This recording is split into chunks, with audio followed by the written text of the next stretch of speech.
président du Conseil national des marchés publics,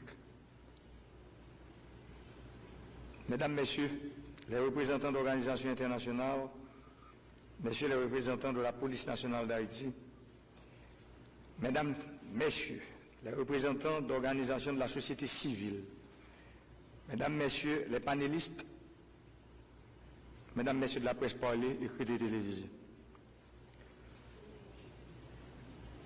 Je me réjouis de lancer les travaux de cette 5e journée de l'économie sous le thème « Constitution et élection pour une bonne gouvernance ». Ce thème est à la fois déterminant et crucial pour le pays, car le contexte actuel est marqué par un débat constant sur la tenue des élections et les difficultés que pose l'application de la Constitution de 1987. D'ailleurs, pendant toute ma campagne électorale, je disais chaque jour que la stabilité politique est le premier des biens publics. Et il ne peut pas, il ne pourra pas, en aucune façon, avoir de stabilité politique sans de bonnes élections dans le pays.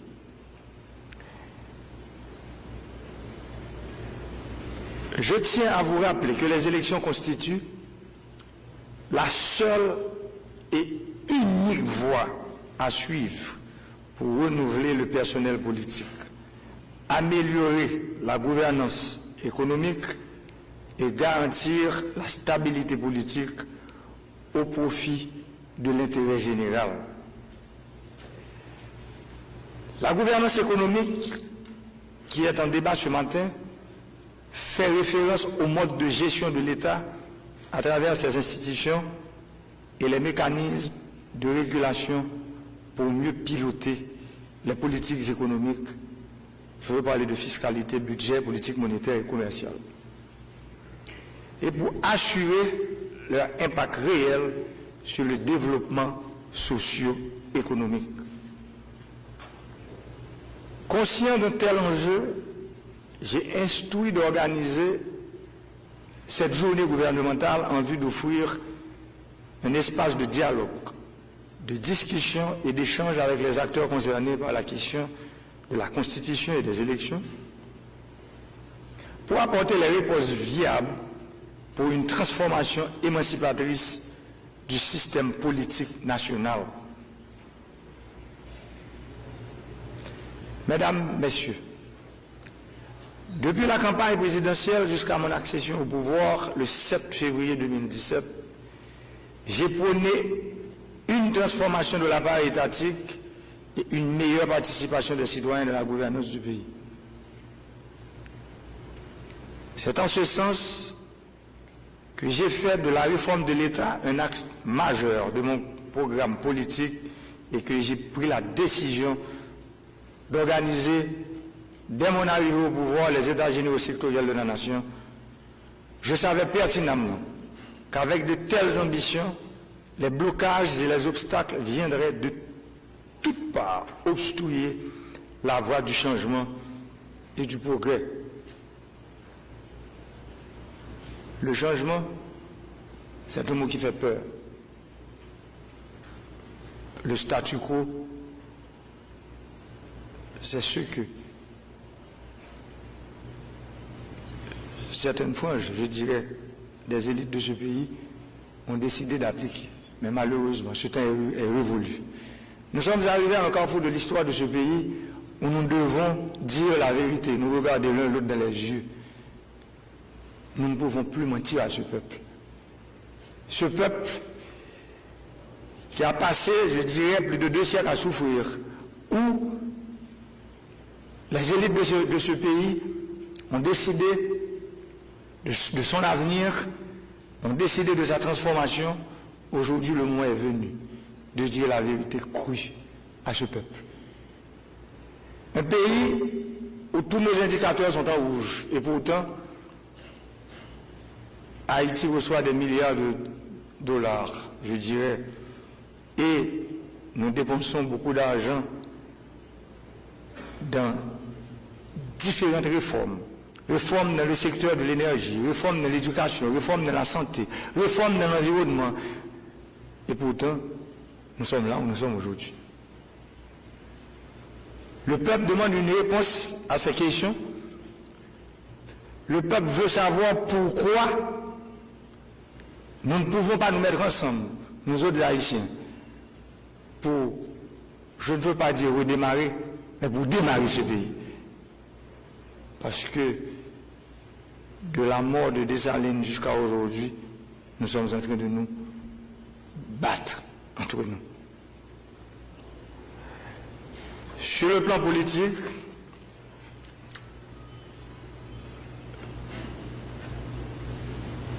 comment parler des partisans du chaos? Je dirais, parce que pour moi, il y a des gens des maîtres nageurs en Haïti qui nagent souvent dans des eaux troublées, qui n'aiment pas nager dans de l'eau claire. Et cette eau troublée soutient toujours l'instabilité à travers des manifestations violentes répétées auxquelles s'ajoute, comme vous le savez tous, le phénomène de pays loc qui a décapitalisé surtout les petites et moyennes entreprises, les véritables moteurs de l'économie nationale. Ces fauteurs de troubles ont fait le choix d'attiser la violence politique plutôt que d'opter pour un dialogue entre fils et filles d'une même nation pour favoriser la bonne gouvernance et faire triompher la cohésion nationale. Il convient de noter également la dégradation du climat sécuritaire qui entrave la libre circulation des personnes, des biens et services avec l'amplification des gangs armés.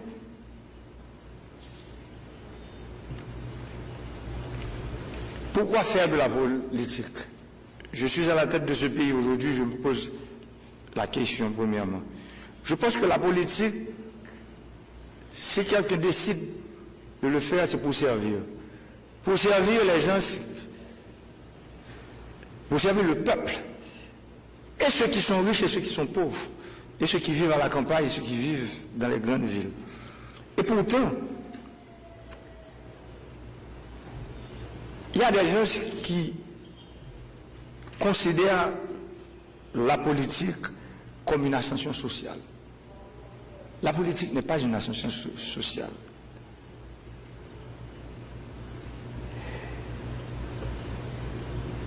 Ce problème nous donne ce que nous sommes en train de vivre aujourd'hui. Nous avons des gens qui font de la politique mais qui sont en panne d'inspiration. Parce que quand vous avez un discours et ce discours ne peut pas, vous ne pouvez pas l'innover, à ce moment-là, vous n'avez pas la capacité de mobiliser, de plus mobiliser les foules. Et quand vous n'avez pas cette capacité, vous passez directement à la violence. Et c'est ce qui est en train de se passer aujourd'hui dans le pays. Le pouvoir vient du peuple. Si vous voulez diriger le peuple, il faut avoir l'aval du peuple. Si vous ne l'avez pas, vous ne pouvez pas le diriger.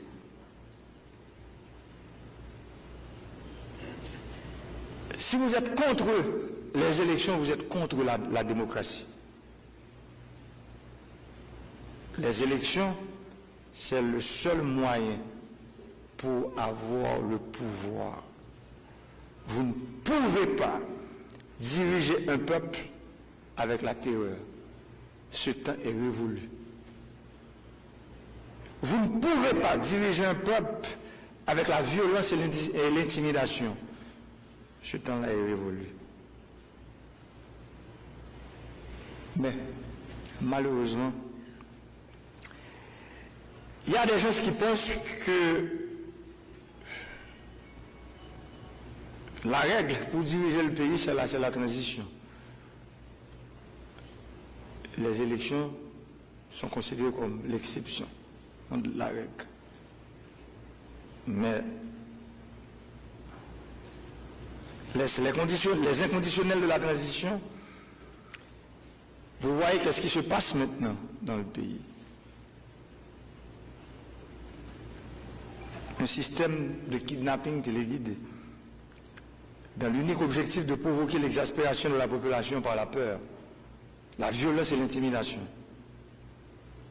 Mais c'est sans compter sur l'intelligence du peuple qui ne se fera jamais complice de ces sales et honteuses manœuvres de déstabilisation.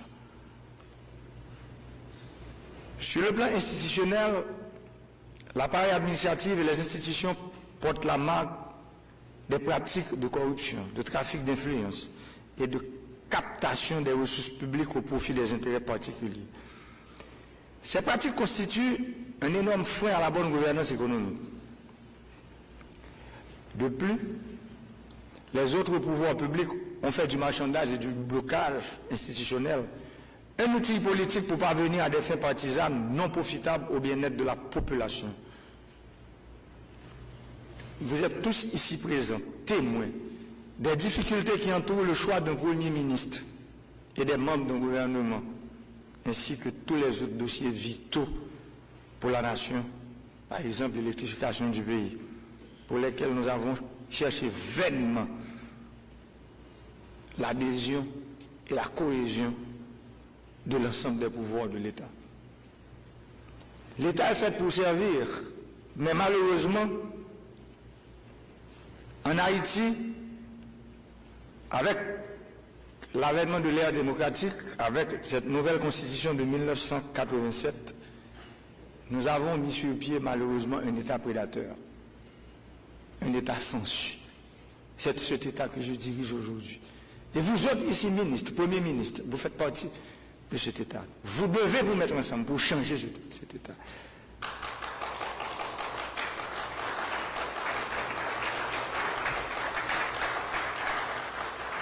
C'est un État pourri. C'est un État qui est entre les mains d'une oligarchie corrompue qui est en train de nous donner ce que nous avons aujourd'hui. Un pays divisé, un pays appauvri, un pays où ceux qui vivent dans les régions, ceux qui vivent très loin de Port-au-Prince ou bien très loin des grandes villes, pensent qu'ils ne sont pas des Haïtiens comme nous. Et pourtant, ils sont des Haïtiens. Ils n'ont pas de route, ils n'ont pas d'électricité, ils n'ont pas d'hôpitaux, ils n'ont pas d'école, ils n'ont pas d'accès aux services publics. Et pourtant, ce sont des Haïtiens comme nous. Nous sommes des ministres pour ces gens-là aussi. Je suis le président de tous ces Haïtiens aussi. Le Premier ministre est le Premier ministre de tous ces Haïtiens. Le gouverneur de la Banque centrale, il est le gouverneur de la Banque centrale de tous ces Haïtiens. Et pourtant, ils ne sont pas des Haïtiens. Parce qu'ils n'ont pas droit. Et c'est pour ces gens-là que moi-même je parle, depuis ma campagne électorale jusqu'à aujourd'hui. Je l'ai dit haut et fort que les choses doivent être changées. C'est triste de voir qu'aujourd'hui encore, il y a des gens, des septagénaires, des octogénaires, qui parlent de la transition, qui pensent qu'ils peuvent en fait continuer à garder ce pays dans cette situation délétère. Mais malheureusement, il y a une génération, cette génération dont je fais partie qui dit non aujourd'hui. Nous sommes courageux pour dire que vous avez dirigé ce pays d'une très mauvaise manière pendant les 30, les 50, les 60 dernières années. Nous disons non aujourd'hui. Et nous sommes prêts à nous asseoir avec vous parce que vous êtes nos aînés. Mais vous devez savoir que juché sur les épaules de nos aînés, nous pouvons voir plus loin qu'eux. Et c'est pour ça qu'aujourd'hui, à la tête de ce pays, nous sommes prêts à parler, à discuter à tout le monde. Mais nous ne croyons pas dans des solutions cosmétiques, des solutions que nous pouvons considérer comme des bouillons réchauffés c'est